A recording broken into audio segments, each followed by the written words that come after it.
Well, hello, Fantasy Ghosts. Hope everybody had a fantastic Labor Day weekend. Hopefully, everybody survived it. Hopefully, you guys are surviving your fantasy football drafts. I had four between Sunday and Monday, and I'm here mentally, still here a little bit, but it was a little challenging on Sunday. You got people sniping me left and right. Really looking forward to tonight's show. Let's get to it.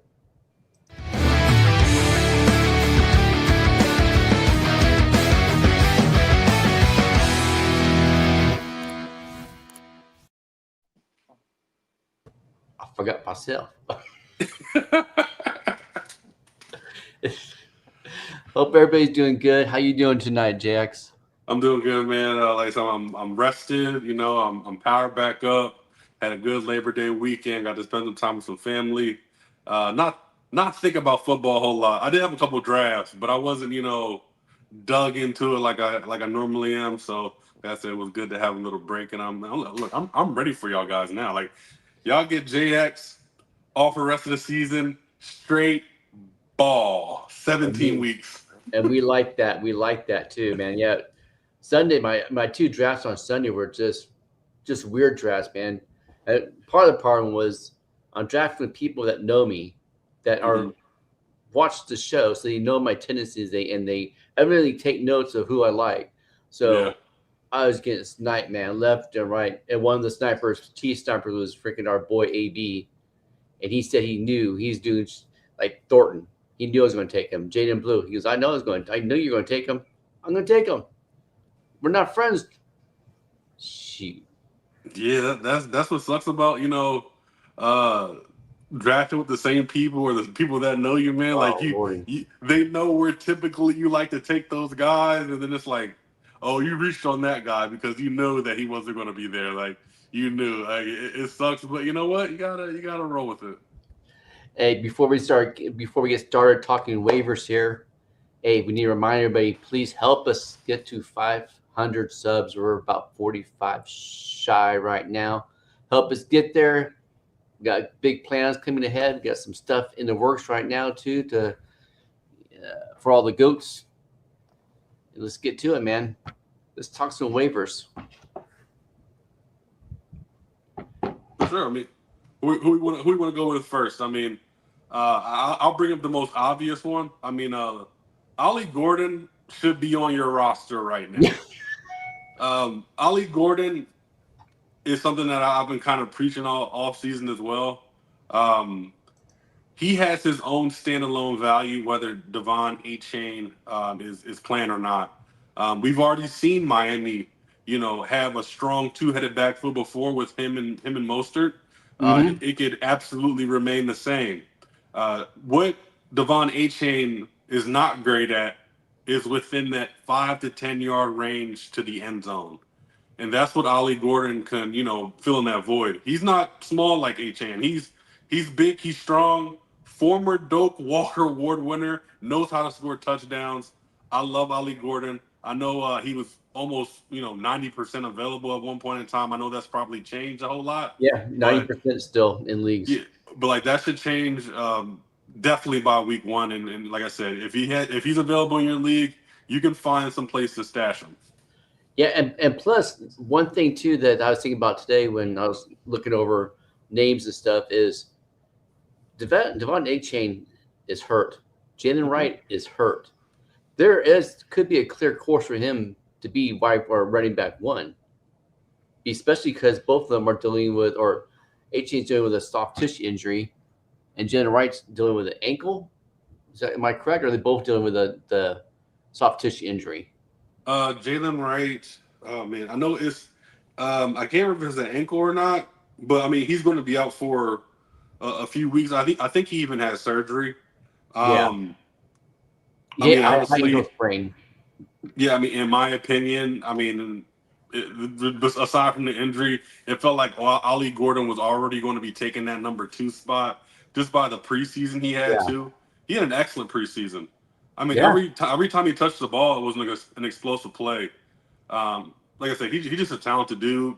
Fell in the draft because he didn't have as great of a year as he did as his Doak Walker year. And I think Miami got a real gem, and I think they're going to be leaning on Devon Achane and Ollie Gordon more than we even assumed that was going to happen. Yeah, I agree. One of my guys is Braylon Allen. I don't know. He's still available in 72% of the leagues. He looks like he's gonna be the goal line back. And there's whispers that he could be actually be RB1. Yep. With Brees Hall sprinkled in as we said it 1,000 times on the show. Jahmyr Gibbs' role, which might be overstating it, because Jahmyr Gibbs is one of one pretty much. Yeah. But you saw glimpses of what he could do last year, and he could catch too. Absolutely. I think the Jets can be run heavy with him, Brees Hall, and Fields. Yeah, I think Fields probably throw maybe 15 to 20 passes a game, maybe 25 at the most. And most of the targets will go to Garrett, but he's also going to sprinkle them into Brees Hall and probably Braylon Allen. But Braylon Allen is definitely going to be the goal line back because Brees Hall struggled getting in end zone than the 5-yard line. Less he was getting thrown the ball. Mm-hmm. Yeah. I mean, we also another guy that I think we all been on him, pretty much all season as well. One thing I want to retire any player that we don't think is going to get multiple carries. That's lightning. We call that the Jahmyr Gibbs role. Like you said, Jahmyr Gibbs is 101. Let's stop saying the Jahmyr Gibbs role for every running back. I'm right there with you, brother. He's 101, man. He's 1 of 1. He really is 1 of 1. Yeah. And that term's been overused now. It is. I mean, there's been at least 5 running backs that I know that got drafted last year. Oh, he'd be great in the Jahmyr Gibbs role. What is that? What is the Jahmyr Gibbs role? Be super electric, take 70-yard touchdowns? No, not everybody can play that role. They are just a really good complementary back, but they're not in the Jahmyr Gibbs role. But to the point about Braylon Allen, you're 100% right. I mean, are we sure Brees is going to make it the whole season in New York? I don't know. I don't know if he is or not. And like you said, we don't want Justin Fields throwing a whole lot of passes. We want the ball more in Garrett Wilson's hands. We want the ball in Brees's hands, Braylon's hands, and even some days or maybe some weeks, maybe Isaiah Davis too. Those are awesome guys that are really electric. That you want Justin Fields to throw to, give the ball to, keep the game as controlled as possible because the strength of the team is the defense. It is not the offense.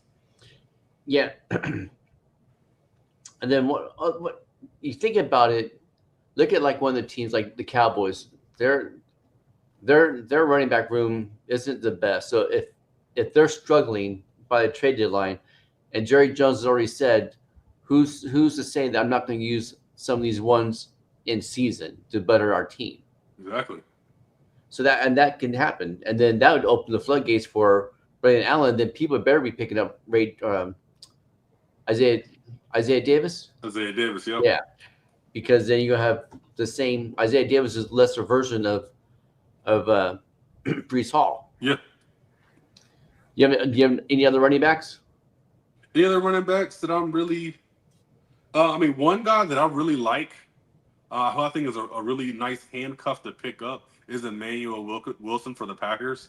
I know Marshawn Lloyd has been dealing with his injuries his whole entire career.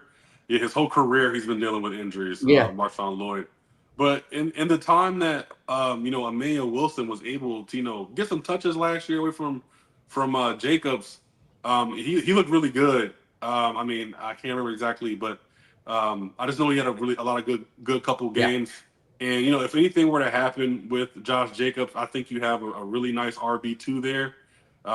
Josh Jacobs generally, when Josh Jacobs kind of has the season he had, he kind of tends to mellow out the next year, and it just happens when you take all those carries. It just kind of happens. So, I really like Emmanuel Wilson as a pickup, and I know he's available. And I think it was about over 85% of leagues. So just keep an eye out on him. And Robert has a good point too that Fields be throwing to Mason Taylor too.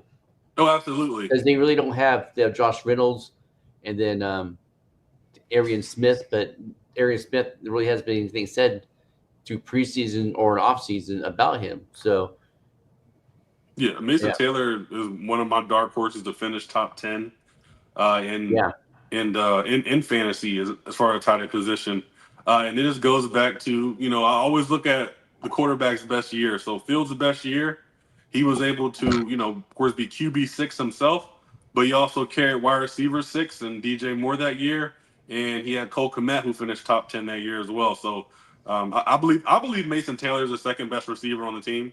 Like just Yeah. pure receiver, I would say Mason Taylor is the second best. So Yeah, I agree. absolutely Mason Taylor. I agree. How you doing, Robert? Good to see you. Make me some trades so I can make my team better because you lucked into a better team than I did. Rashawn Johnson. He's cleared. Yeah, You tell me Rashawn about Johnson. Rashawn. You tell me what you think of Rashawn Johnson. Go ahead. I like Rashawn Johnson. I think Rashawn Johnson is a very capable back, especially a goal line.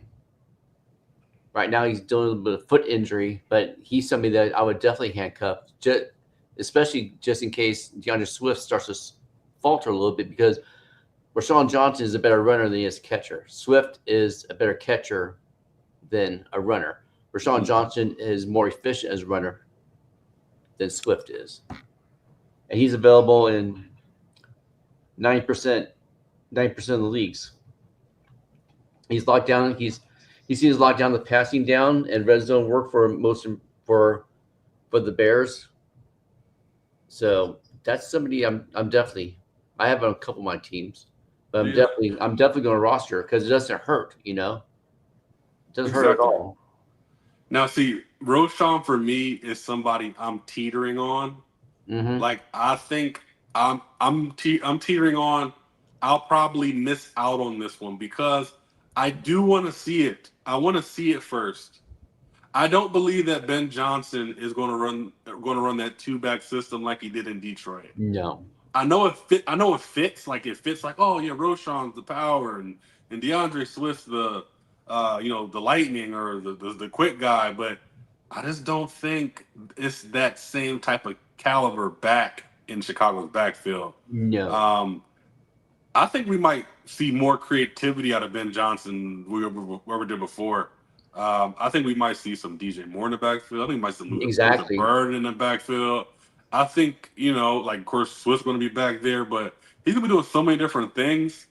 And this isn't to say that Roshan Johnson's not a good running back, but I just got to see it first. I have to see it first before I pick him up, and I may just miss out.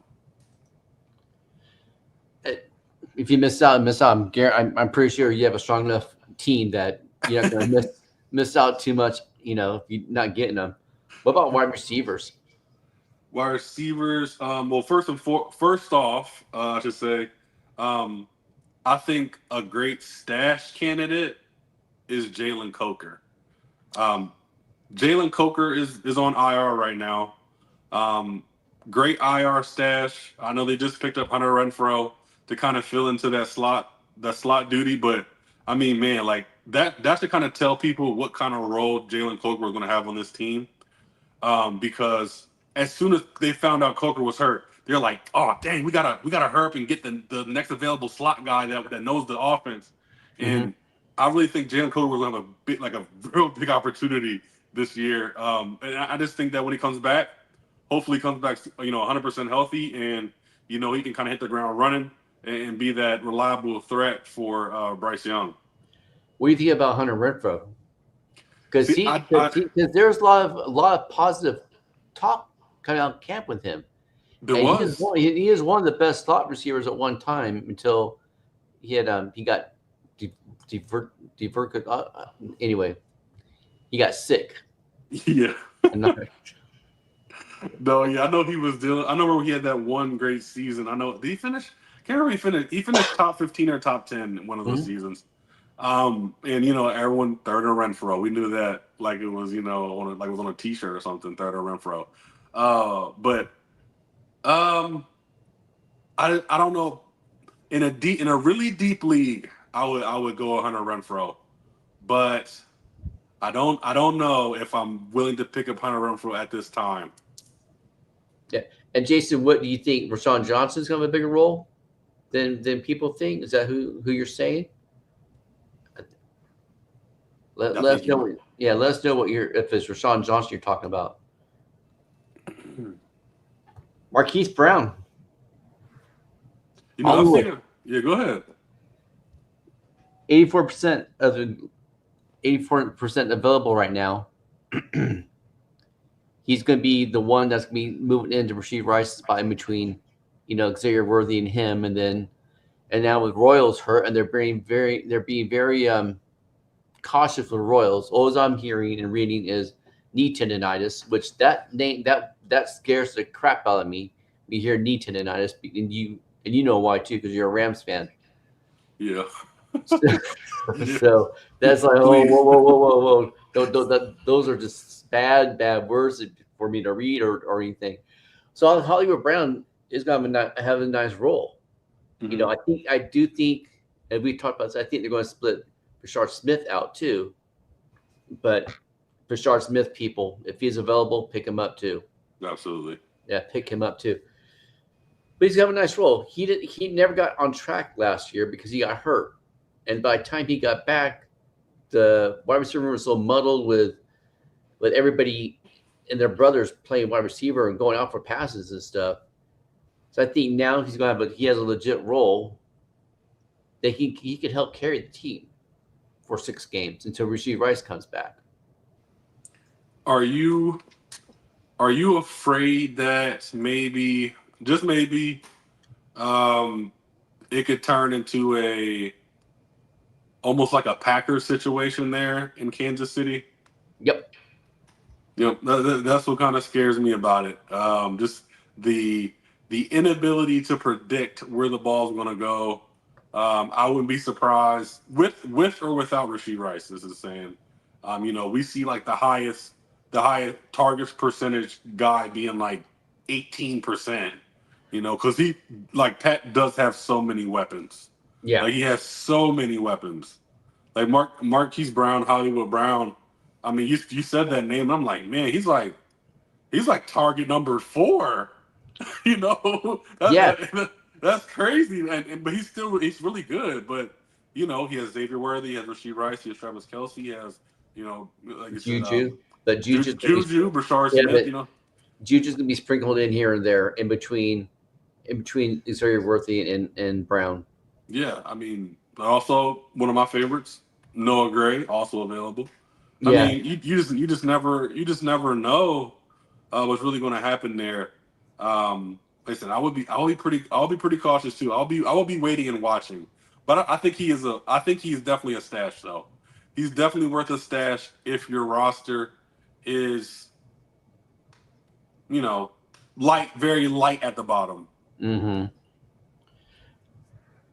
Who do you have? What wide receivers do you have? What wide receiver do I have here? I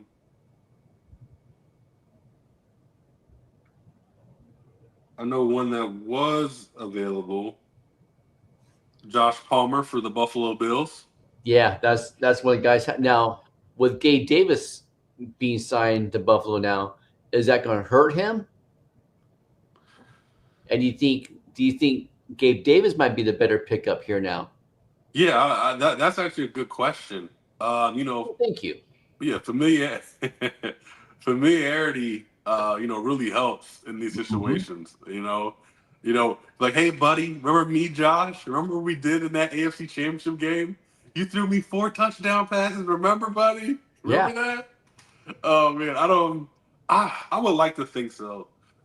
Gabe Davis still is, still pretty young, still pretty active. It's just that, unfortunately, Brian Thomas Jr. worked out faster for the Jaguars than I think they assumed. So I do think this is a good pickup spot for Gabe Davis.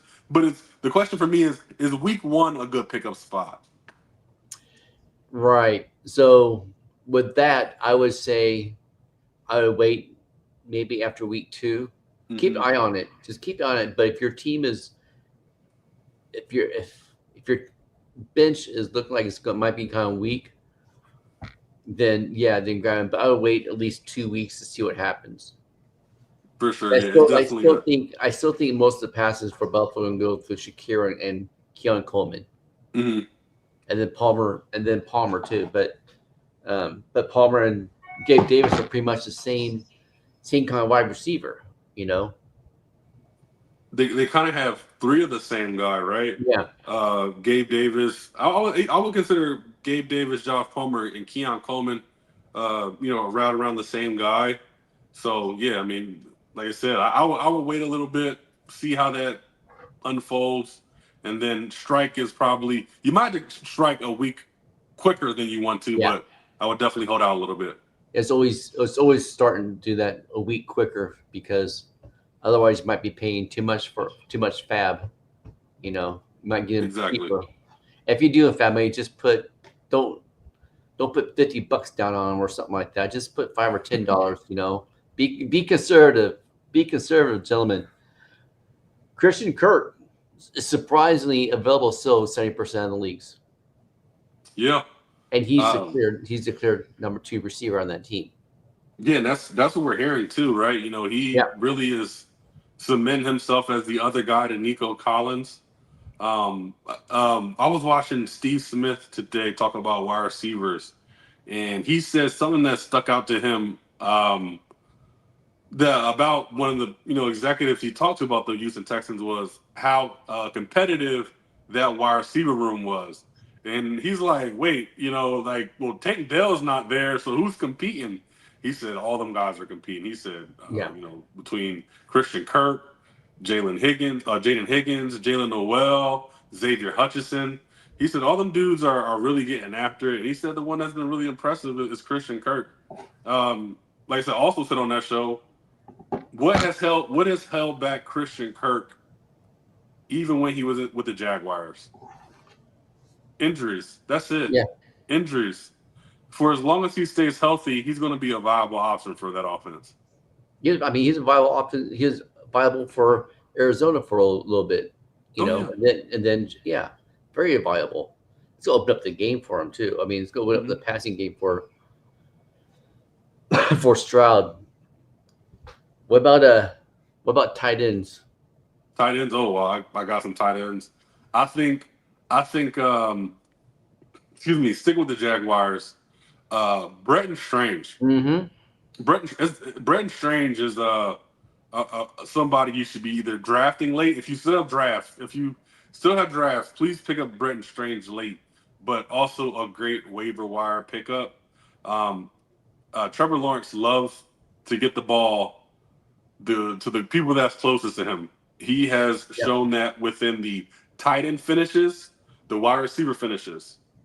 He had Calvin Ridley one season who had all the amazing metrics that you wanted to see, the A-dot, the separation, and then the this and the that, and he wasn't able to give him the ball.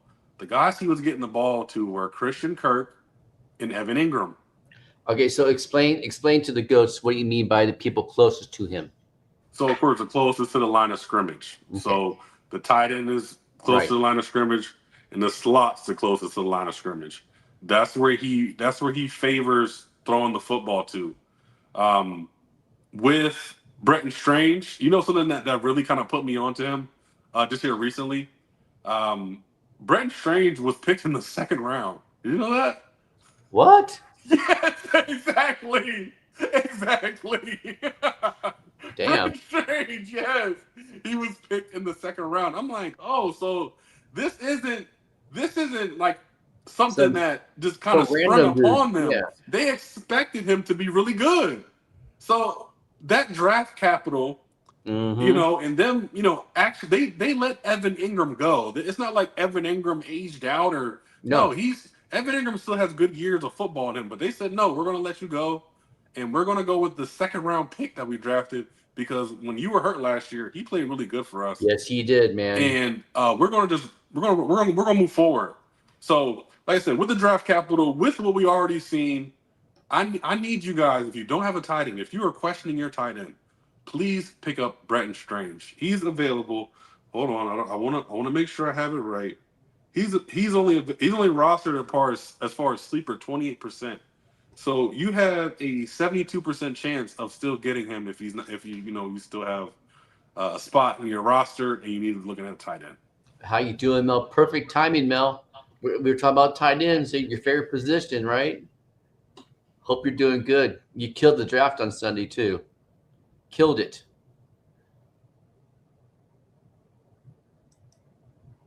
Uh-oh. Lost my co-partner. So, what do you want to talk? What do you want to talk about? Other tight end. Oh, you're My back. apologies. Sorry about that. It's all good. Oronde Gatson for San Diego. He's a good tight end to pick up and stash because he's going to get a lot of red zone targets. That's why they said that a couple times. You saw how he's being used in the preseason too. Mm-hmm. Even if you have a dynasty and you have a taxi squad, probably your taxi squad until he starts blowing up a little bit more. But he's somebody that I was very high on. He's a tweener. He's a former wide receiver turned tight end. You know, the tight ends coach for the Chargers was the tight ends coach for Baltimore when Waller took off. He has the same qualities as Waller does. So he's a good stash. Yeah, he's an excellent stash. Mm-hmm. I remember evaluating him pretty hard because I'm a big Kyle McCord fan. He's kind of let me down in this preseason, but it is what it is. But no, I remember him throwing to this guy. I'm like, who is this? Who is this beanstalk he's throwing to? Because of Rondé Gasson, he's like you say, he's a tweener. He's pretty skinny. I'm like, who is this tweener he's throwing to? And no, it's a Rondé Gasson. Like that dude is really good as far as a receiver goes. Like he has everything you want as far as a wide receiver at the tight end position. And it wouldn't surprise me if Justin Herbert kind of utilized him the same exact way. Like you said, red zone opportunities, jump ball opportunities. Like Rondé Gasson has all that right now. He's become a better blocker though. If not, Harbaugh's not gonna, he's not gonna work with Harbaugh too much. They're saying that he's staying after practice to get better at that. So there's he wants to learn. He doesn't want to leave the field. Listen, it all come with time. Yeah. Still pretty young. Like I said, he's probably gonna take a couple of years, to get that body together. But like I said, as long as he's improving, he's gonna find a way to play because he has the receiving part down. Yeah. What other ones do you have? Well, another guy who I think can blow up also is Chigakonkwo. Oh yeah. Chigakonkwo. That was my flag plant. Yeah. And I was right there with you. Chigakonkwo, super athletic. Like you said, he showed us life last year at the end of the season. I'm not that I don't believe in the next guy we're gonna bring up, but Chig is just more of a veteran. He's more seasoned. Like I said, and like you say, the rookie quarterback's best friend is the tight end. Exactly. Yep. And if he's gonna be your best friend, he should be the most athletic guy on your team, right? Because he's a freak athlete. So I love Chigakonkwo. Like I said, another guy who I think could possibly blow up at the tight end position this year. Now, and then word broke out today that the Titans announced that the number 2 receiver was who? Yeah, Alec Ayomanor. Yeah, that was a big surprise. That was a big surprise. It was a big surprise. That's another guy. Worth a stash, even in redraft. Cam Ward is a guy who throws the ball downfield. He's looking for yards. He's looking for chunk plays. All those receivers on the Titans are guys that should be on your team. He's not scared to throw it down the field. And he was coming out of college. There's murmurs that he would be picked in the first round, and then he just dropped. We got questions here. You think taking Derrick Henry at 10 in a 12-team PPR is wise? And if C-Mac drops to 10, take him over Henry? Okay, so I would say if CMC drops there, and you get him because of the fact that he has the PPR upside. Derrick Henry doesn't catch that many balls. So I would go with CMC. I'm taking Derrick Henry. Yeah. And there's not there and Untamed. There's not a stat I can tell you. I know CMC has the catching upside. You can call me biased. You can call me favoritism. You can call me a Derrick Henry lover. I'm not doubting Derrick Henry ever again. It wouldn't surprise me that Derrick Henry finished number 2. I'm not doubting him anymore. I don't care that he's 30. I don't care that he's 250 pounds. I don't care that no, I'm taking him over almost anybody. Derrick Henry at the end of the first round, I am taking. Now, if for some reason somebody like Justin Jefferson, Malik Neighbors, CeeDee Lamb falls to you, or different. Tua, Yeah, then that's different. I would do a wide receiver first. But yes. But other than that, and for me to say CMC, take him over Derrick Henry, that's a lot because I have been known not to be the biggest CMC fan. So I just like CMC in the PPR position spot. Yeah, it makes absolute sense. Like you said, he's the number 1 and receiver and number 1 running back in the 49ers system right now. Like, he's the best player by far. But even still, with everything being considered, with 49ers O-line, Brian Robinson, this, that, and the third, I'm still taking Derrick Henry over CMC. And before we go further, this is what we'll be doing throughout the week, Goats. Mondays, we'll be doing key takeaways. Tuesdays, waiver advice. Thursday, I'll be doing the DFS with DFS Daddy. Friday is lineup advice. Saturday, matchup advice. And Sunday, our reaction show. Please continue to join us, man. And thank you for everything you guys do. Please like and subscribe if you haven't yet. We're trying to get to our goal of 500.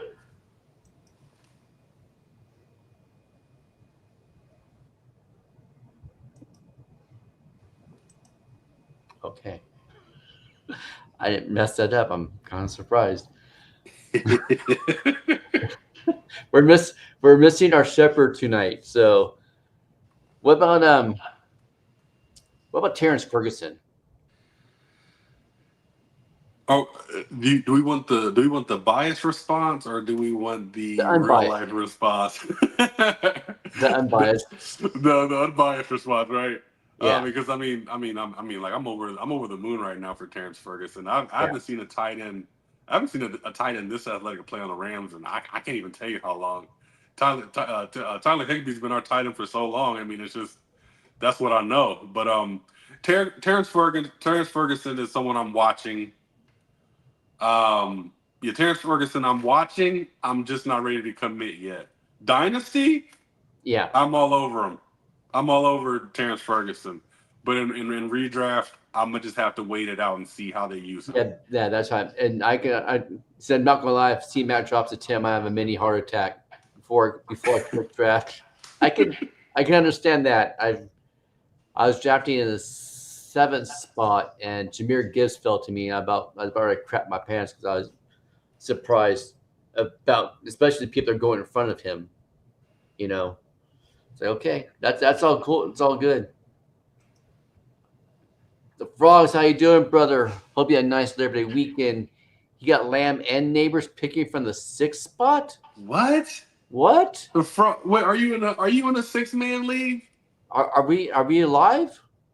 Is this a dream? What? Damn. Yeah, I mean, congrats on the championship. I only asked for about 3%. Wow. Because I'm the biggest Neighbor supporter, of course, besides our shepherd here. But that's an amazing 1st and 2nd round pick. However that came about. That's nuts, man. Who's your quarterback? Who's my quarterbacks? I do have a couple quarterbacks, but the one I'll lead off with is I'll lead off with Michael Penix. That's just wrong. Dead ass wrong for Michael Penix to be anywhere not rostered. Yeah, Michael Penix is readily available. That's just for a lot of people right now. Ridiculous. And people are drafting JJ McCarthy and nothing. I'm sorry for JJ McCarthy truthers. I am borderline there. I just think Michael Penix, we saw what he could do last year. There's proof what he could do last year. And Drake London could be a wide receiver 1 in the season. Bijan Robinson, running back 1. We might receive resurgence of Pitts, and so people aren't freaking drafting Michael Penix. That's uncalled for. That's I said penalty flags. I could throw penalty flags when stuff like that comes out. Yeah, I mean, I don't understand it. I usually use it as a strategy for drafting a couple of times, as I knew Michael Penix was going to be there. And it goes off right what you just said, right? We have Bijan, who's going to be, or not going to be, but he's consensus running back 1. So where we're projecting him is to be over, or close to 2,000 yards of offense, over 15 to 20 touchdowns. Yep. And carrying the load, which that comes with his own weight. He's not just taking carries; he's catching the passes from Penix too. Yeah. Like I said, Drake London is a dark horse for wide receiver 1. I mean, he very easily could finish wide receiver 1. None of us will go, man, you remember 2025 when Drake London was wide receiver 1? We'd go, nah, that offense was just, Atlanta's offense was just humming. We tell people, go look at our flag plans. Yeah, exactly. Like, just look. Like, no one will be surprised. And then, like you said, Kyle Pitts, who is one of my flag plans.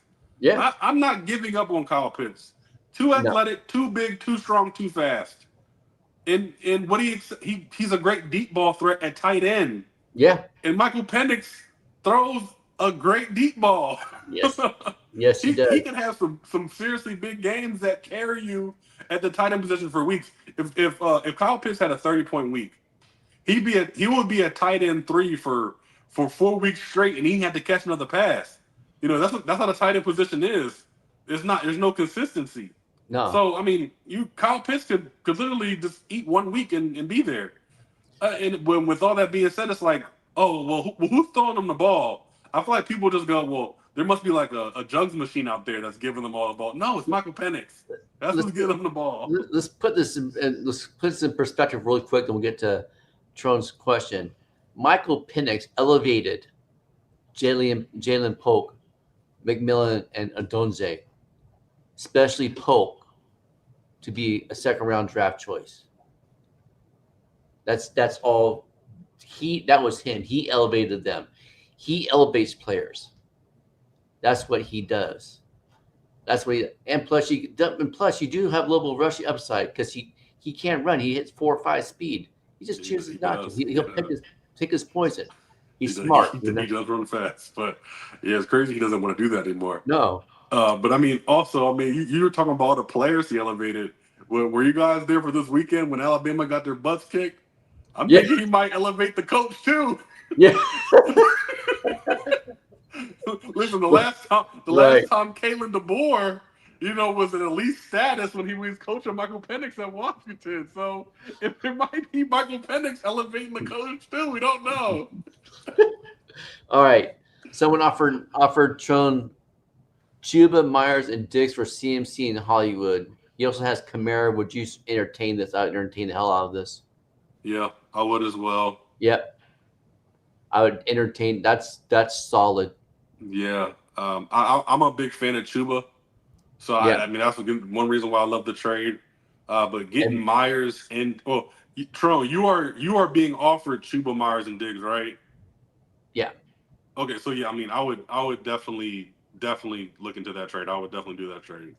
Chuba is not coming off an injury season before. Mm-hmm. Myers is wide receiver 1. Diggs is wide receiver 1. Hollywood is wide receiver 4. So do that and don't look back. Yeah, absolutely. Definitely. All right. So how do you guys approach a draft? I'll go 1 quarterback, 1 tight end, 6 running backs, 6 wide receivers. And for bye weeks, I just drop my worst player to get a quarterback or tight end. What about you guys? Oh, okay. I like this. So with me, I always go, I'll get 2 quarterbacks. I'll get 2 quarterbacks. I'll run 4 running backs and 6 wide receivers. I'll run 2 tight ends. I'll have 1 main tight end And if I get a second tight end that's really good, I'll get him. If not, I'll just get somebody that can fill in the spot. That's how I do it.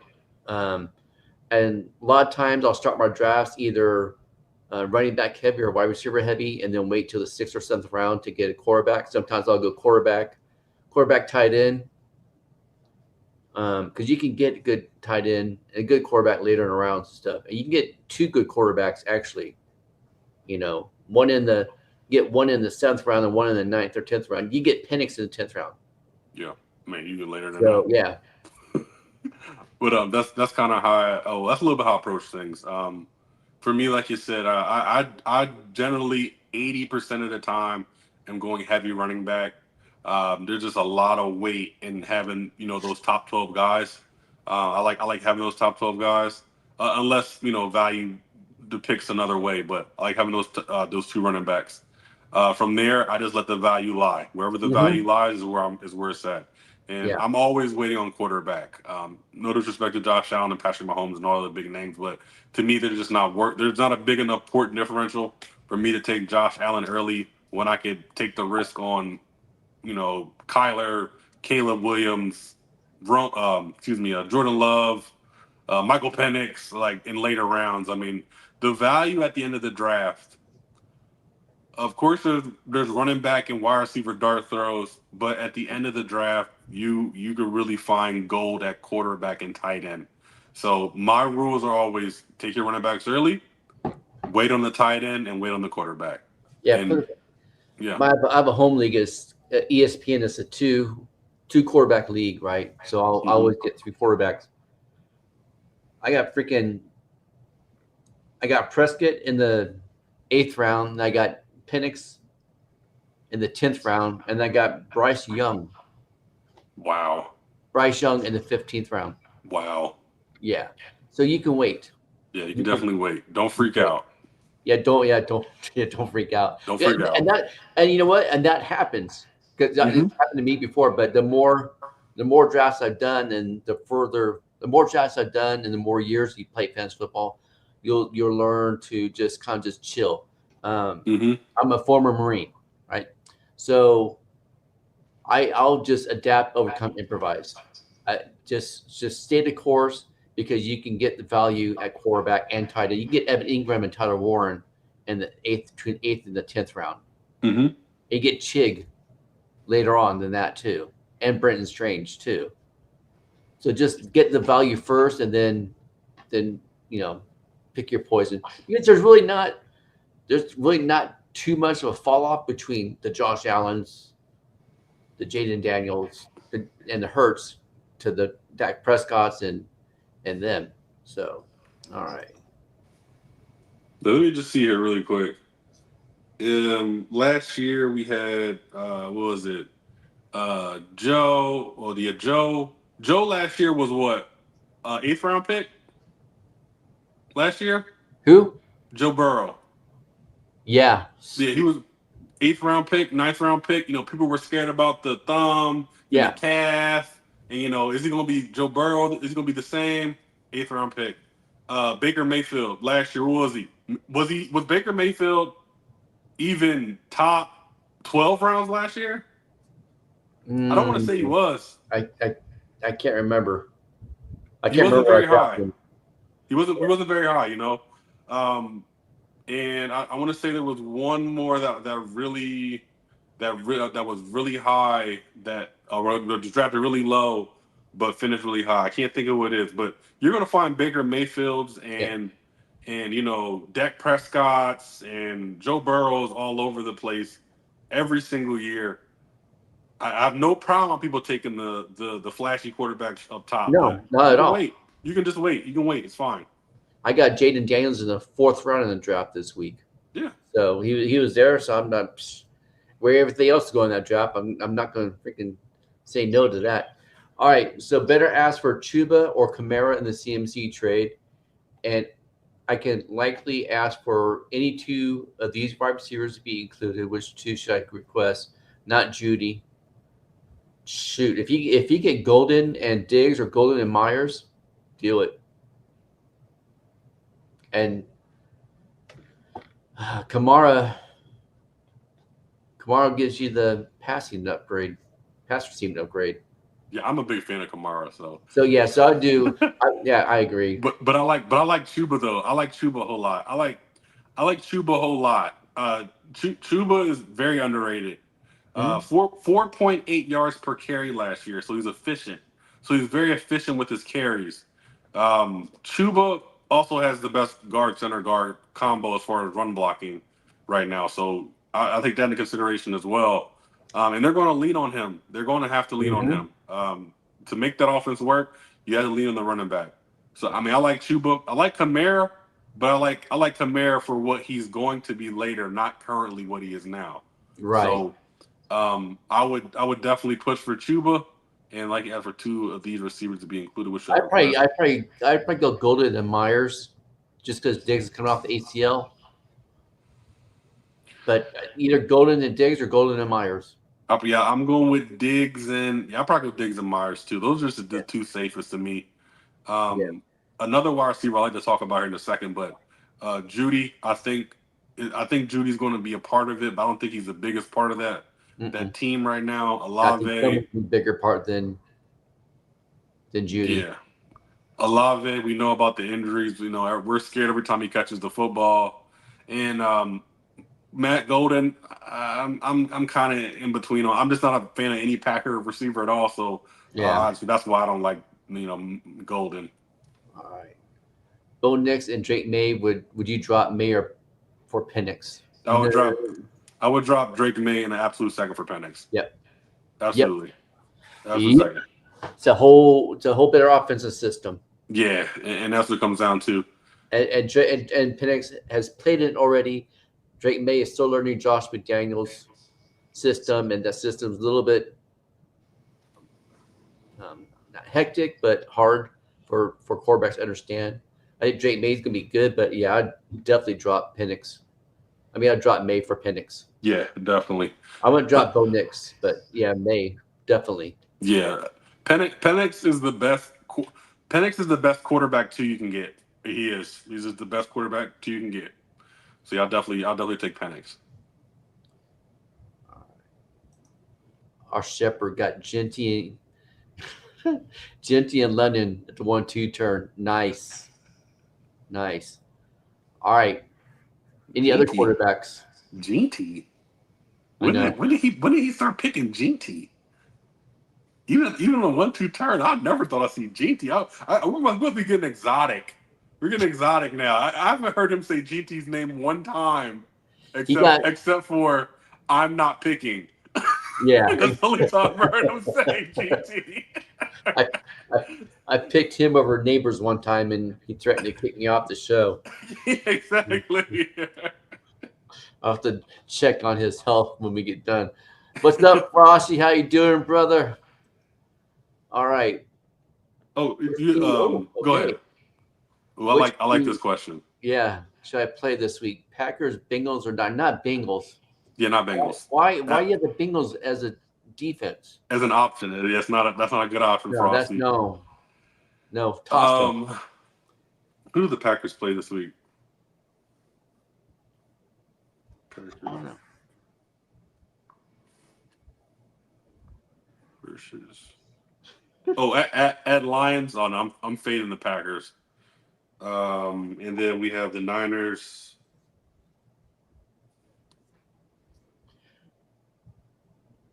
I think I played the Niners defense. Robert Saleh. Yeah. Bengals are playing the stinky Browns, though. Yeah, but they may not be stinky playing against the Bengals defense. Frosty. Joe Flacco is about to look like the biggest gunslinger we ever seen. I'm telling you, he's gonna look really good, and everyone's gonna say, "Man, is Joe Flacco timeless?" Frosty? Did you not see what Tanner McKee did to the Cincinnati Bengals in the preseason? Did you not see that? Tanner McKee had 215 yards in the first half of the game. The Bengals defense is not going to be their good. Top defense. Yes, they're ones. Yeah. I'll tell you, the two defenses I'm pretty much staying away from probably are the Bengals and the Cowboys. Yeah, because I Too think many both of them points. they're both. I think they're both gonna be hurting. Oh man, see, Packers and Micah could be very scary. Yeah, he could be, but I think he's gonna be situational. Probably first 2 games he'll be situational playing, and then now it comes out that he has back issues and he might get some epidural. Yes, he's been getting advice from Stafford. But wait, I gotta ask: is his career over now? Yeah, he's washed. I mean, I don't know. Every time I hear epidural, it's like, well, we're telling epidural. That doesn't mean the player's gonna play good ever again. So I don't know. We'll see. What defense do you like? Since we're I actually was gonna ask him if the Rams defense was available. I like their matchup this week. The Houston Texans defense are basically filling a whole new offensive line. They have a rookie left tackle, and they've been moving positions all around the place. And I think them not being very good last year either, and then them trying to find themselves early within the season, they're gonna have some struggles. And I expect the Rams to have a good game against them. I mean, Jared on our Verse side, eat well. yeah, I mean, on our side, all our guys know each other. All of our guys are experienced. All of our guys, they know how to run all the stunts and everything. So I like the Rams defense to get a good bit of sacks this week. And also what I like to do too with defense is I'll see if I don't have a top 5, top 10 defense on my team, I'll see what defenses are playing rookie quarterback and play that defense. So whoever New Orleans is playing this week, I forgot who they're playing. Play their defense. Oh, they're playing. I think they're playing Arizona. So I expect pick up Arizona's defense. So pick up that defense, especially New Orleans this year. Whatever team do pick them. Whoever plays New Orleans. I mean, I'm not too. I think Cam Ward will throw some interceptions and stuff, but absolutely not to the extent of. We saw what Rather did last year, so yeah. Got any more quarterbacks? Any more quarterbacks? I don't, but I do have a wide receiver. Let's hear it. Yeah, I mean, like I said, I was going off of Jerry Jeudy there. I like Cedric Tillman a whole lot. He's pretty available as well. When him and Jeudy and Ingram were out there, 1 and 2 in targets. Oh, well, this is after Amari Cooper got traded, of course.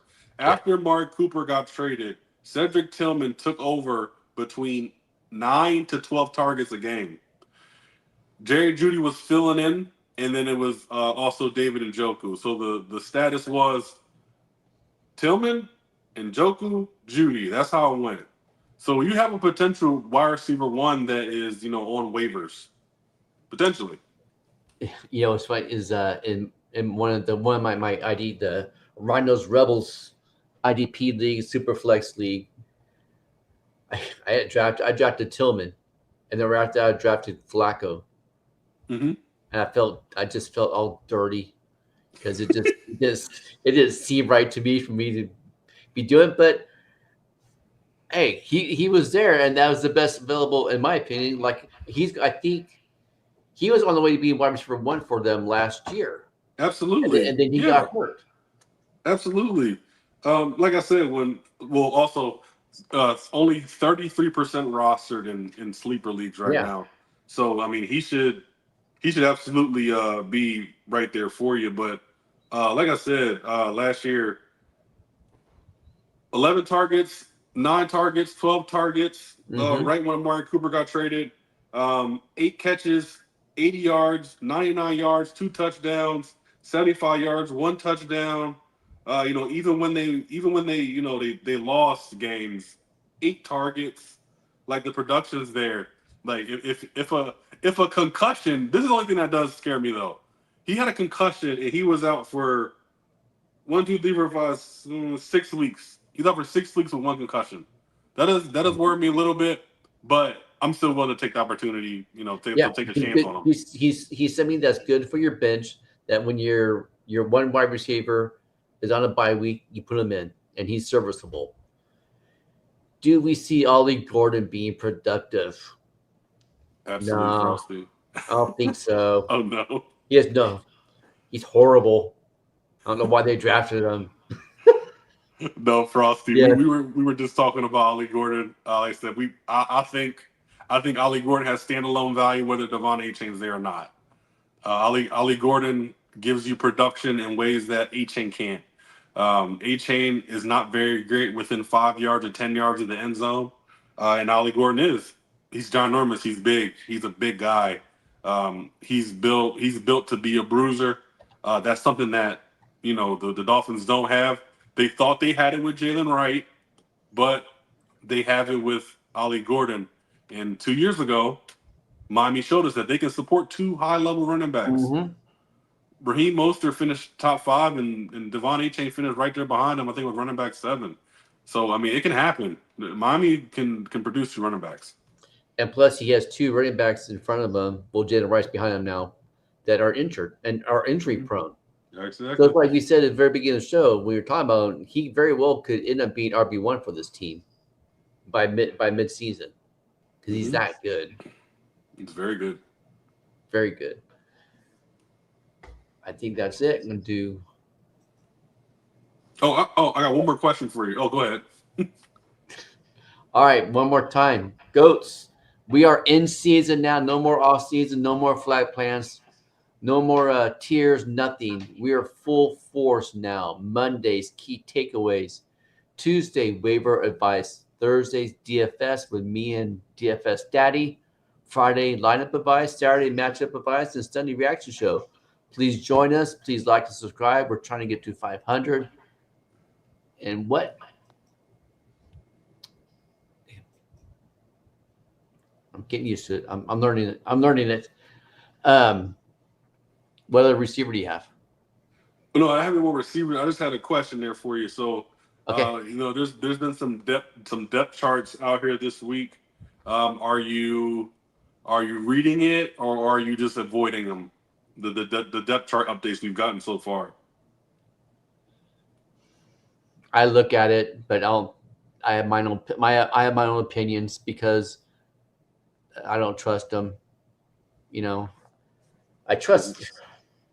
I'll look at it and then I'll pay attention to it, but I'm not going to sit there and change my opinion about things just because. I think they have Keenan Allen behind Ladd on the Chargers depth chart. So, yeah. What about you? We had. Of course, I'm taking them all with a grain of salt, but I mean, some that really stuck out to me were Jerome Ford, running back 1 for Cleveland Browns. Also they doubled down on this one. So Travis is a starting wide receiver. Mm-hmm. He's a starting wide receiver. He is a backup cornerback. Yeah, I think that bodes well for us. And he's gonna be on a pitch count too. Yes. Well, yes. For week one, we'll see how it goes later. We'll see. And then, of course, everybody. I heard everybody collectively fall to their knees when Bill Crosby Merritt was listed as running back 4. I just heard everybody go, "No, not Bill, no." Yeah, Eckler. I saw that they said Eckler is the running back 1. It's like, yeah. You guys are full of shit. We all know who. It's just because somebody says, just because it says running back 1, yeah, he might start the game, but Bill is going to get majority of the carry. He's going to carry the team. Yeah, exactly. And then just lastly, Woody Marks was unofficial, of course, running back 4. And that's perfect segue because what do you guys think of Woody Marks? I grabbed them with my last pick. You go back and watch the shows in February. I'm a big Woody Marks fan. I loved Woody Marks at USC. Watching him play, he played behind Marshawn Lloyd his first year at SC. When he was RB1 the next year, he averaged like 6.7 yards a carry. He was the best receiving running back in college. He had like 264 receptions. Woody Marks he's going to be a beast. He could take over RB1 spot because He's not flash. He's not fast. He runs a 4.5. But what he is he's patient. If you watch him run, he runs angry and he runs with a purpose. And plus, he's a hell of a pass pro running back. He's a hell of a catcher, receiver. Mm-hmm. All right. Start Pearsall or Ridley in a flex 0.5 PPR. Well, this is tough.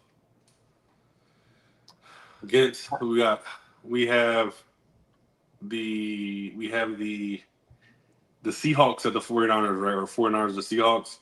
Yeah, they're gonna beat each other up. And the Titans are playing.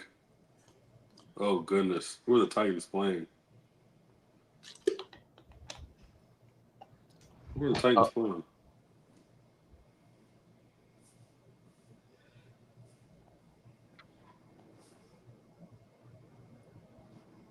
Oh, they play the Broncos? Oh, we're taking Pearsall. Yeah. We're taking Pearsall. Oh, that's rough. Is that right? Yeah, that's right. Broncos. Yeah, welcome to the NFL, Cam Ward. Yeah. That's a tough matchup week 1. Yeah, I'm gonna go up here, Ricky Pearsall. Calvin Ridley is gonna be he's gonna have a tough week against Pat Surtain. You can't hide from nobody because Pat Surtain, Jedi Barron, and the other corner I can't think of right now what his name is. Riley Moss. Riley Moss is his name. Yeah, another really good cornerback. All right, good. All right. Who dropping? Don't drop Christian Kirk. No, don't drop Christian Kirk. Don't drop Christian Kirk. That's for a later episode of Waiver Wires later down the road, but not right now. Yeah, no, don't. No. Yeah. Even with the word Juwan Jennings back, Pearsall's still going to eat. He's a clear cut wide receiver 1 for the Niners. Clear cut. Yeah, really against Patrick Surtain is not good. No. Now, Chig might do good in this game. Chig might have a little decent game. Yeah. But it's going to be rough for everybody there. That Broncos defense, what they built in Denver right now, that is a spectacular defense. Yeah. It's going to make a lot of good teams that play offense look really bad. That is a spectacular defense. So a rookie week 1, he may not have over 100 passing yards. No, not going to be that bad, but he's definitely going to be challenged.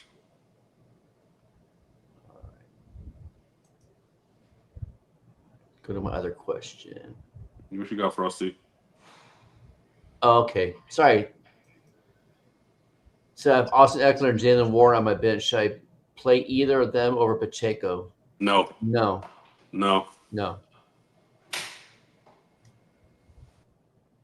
did.